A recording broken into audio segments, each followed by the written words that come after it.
ಮೂಡಾ ಮತ್ತು ವಾಲ್ಮೀಕಿ ನಿಗಮದಲ್ಲಿ ಹಗರಣ ಆಗಿದೆ.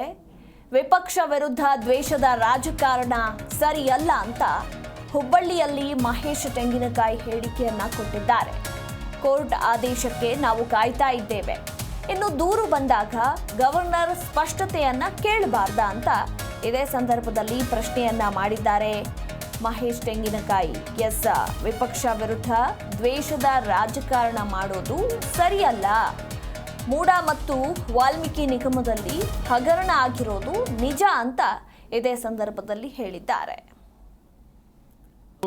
ಸನ್ಮಾನ್ಯ ಮುಖ್ಯಮಂತ್ರಿಗಳಾಗಿರ್ತಕ್ಕಂಥ ಸಿದ್ದರಾಮಯ್ಯನವರು ಹಿಂದೂ ಕೂಡ ಇದರ ಬಗ್ಗೆ ರೀಡು ಬಗ್ಗೆ, ವಿಶೇಷವಾಗಿ ಅರ್ಕಾವತಿ ಬಗ್ಗೆ ರೀಡು ಬಗ್ಗೆ ಅವತ್ತೂ ಕೂಡ ಸದನದಲ್ಲಿ ಸಾಕಷ್ಟು ಚರ್ಚೆಗಳಾಗಿದ್ವು. ತದನಂತರದಲ್ಲಿ ನಿಂತಿತ್ತು. ಇವತ್ತು ಸರ್ಕಾರ ಯಾವ ರೀತಿಯಾಗಿ ದ್ವೇಷದ ರಾಜಕಾರಣವನ್ನು ಮಾಡ್ತಾ ಇದೆ ಅನ್ನೋಂಥದ್ದು ಇವತ್ತೆಲ್ಲವರು ಕೂಡ ಮನವರಿಕೆ ಆಗ್ತಾ ಇದ್ದಾವೆ. ಇವತ್ತು ಮೂಡಾ ಮತ್ತು ಹಗರಣದಲ್ಲಿ ಆಗಲಿ ಅಥವಾ ವಾಲ್ಮೀಕಿ ಹಗರಣದಲ್ಲಿ ನಾವು ನೋಡಿದಾಗ ಬ್ರಹ್ಮಾಂಡ ಭ್ರಷ್ಟಾಚಾರವನ್ನು ಮಾಡಿದ್ದಾರೆ ಅನ್ನೋಂಥದ್ದು ಎದ್ದು ಕಾಣುವಂಥದ್ದು ಆಗ್ತಾಯಿದೆ. ಆದರೆ ಇವತ್ತು ಮತ್ತು ಅದನ್ನು ನಾವು ಮಾಡಿಲ್ಲ ಅನ್ನೋಂಥ ರೀತಿಯಲ್ಲಿ ಬಂಡತನವನ್ನು ಮಾಡುವಂಥದ್ದನ್ನು ಮತ್ತು ವಿರೋಧ ಪಕ್ಷಗಳ ಮೇಲೆ ದ್ವೇಷದ ರಾಜಕಾರಣ ಮಾಡ್ತಕ್ಕಂಥ ಪ್ರಯತ್ನವನ್ನು ಇವತ್ತು ಮಾಡ್ತಾ ಇರ್ತಕ್ಕಂಥದ್ದು ಮೇಲ್ನೋಟಕ್ಕೆ ಇವತ್ತು ಎದ್ದು ಕಾಣ್ತಾ ಇದೆ. ಸರ್ಕಾರ ಇನ್ನಾದರೂ ಎಚ್ಚೆತ್ತುಕೊಳ್ಬೇಕು. ನೀವು ಏನು ಸಮಸ್ಯೆ ಮಾಡಿದರೆ ಆ ಸಮಸ್ಯೆಗಳನ್ನು ಪರಿಹಾರ ಕಂಡುಕೊಳ್ಳುವಂಥ ನಿಟ್ಟಿನಲ್ಲಿ ಆಗಬೇಕು.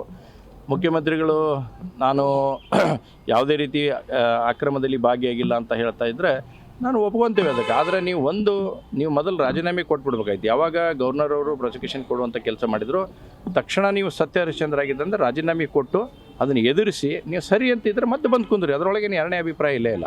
ಆದರೆ ಒಂದು ಕೊಟ್ಟಾಗ ನೀವು ರಾಜೀನಾಮೆ ಕೊಟ್ಟು ನೀವು ಅದನ್ನು ಸರಿಯಾಗಿ ಒಂದು ರೋಲ್ ಮಾಡಲ್ ಆಗ್ತಕ್ಕಂಥ ಕೆಲಸನ ಮುಖ್ಯಮಂತ್ರಿಗಳು ನಾವು ಮಾಡ್ತಾರಂತ ನಾವು ಅಂದ್ಕೊಂಡಿದ್ವಿ. ಆದರೆ ಭಾಳ ದುರ್ದೈವದ ಸಂಗತಿ ಇವತ್ತು ಮುಖ್ಯಮಂತ್ರಿಗಳು ಆ ಥರ ಮಾಡಲಾರ್ದೇ ಮತ್ತೆ ಅದನ್ನು ರಾಜ್ಯಪಾಲರ ವಿರುದ್ಧನೇ ಇವತ್ತು ಮಾತಾಡ್ತಕ್ಕಂಥ ಪ್ರಯತ್ನವನ್ನು ಮಾಡುವಂಥದ್ದು ಅಂತ ಅಂದರೆ ಇವತ್ತು ಸರ್ಕಾರಕ್ಕೆ ಏನೈತಿ ನಾವೇನು ಹೇಳ್ತೀವಿ ಅದನ್ನೇ ರಾಜ್ಯಪಾಲರು ಹೇಳಬೇಕು ಅನ್ನೋಂಥ ಒಂದು ಮಾನಸಿಕ ಸ್ಥಿತಿಯಲ್ಲಿ ಇದ್ದಾರೆ. ಆದರೆ ಇವತ್ತು ರಾಜ್ಯಪಾಲರು ಸರಿಯಾದಂಥ ರೀತಿಯಲ್ಲಿ ಇವತ್ತು ಏನೇನು ಜಿ ಕನ್ನಡ ನ್ಯೂಸ್ ಈಗ ನಿಮ್ಮ ಮನೆಯಲ್ಲೇ ನೋಡಿ. ಎಲ್ಲ ಕೇಬಲ್ಗಳಲ್ಲಿ ಈಗ ಲಭ್ಯ.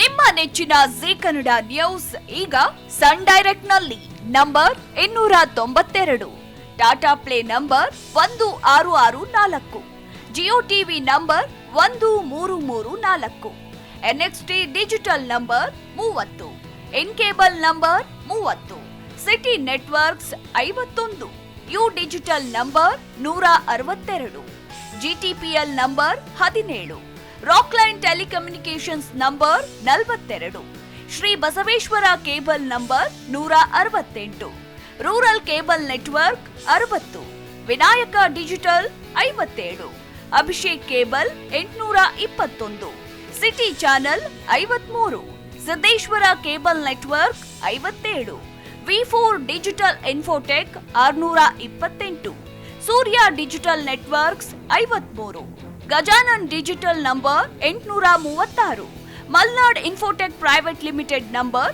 56, Metrocast number 830, Victory Digital number 167ರಲ್ಲಿ ನೋಡಿ ಆನಂದಿಸಿ.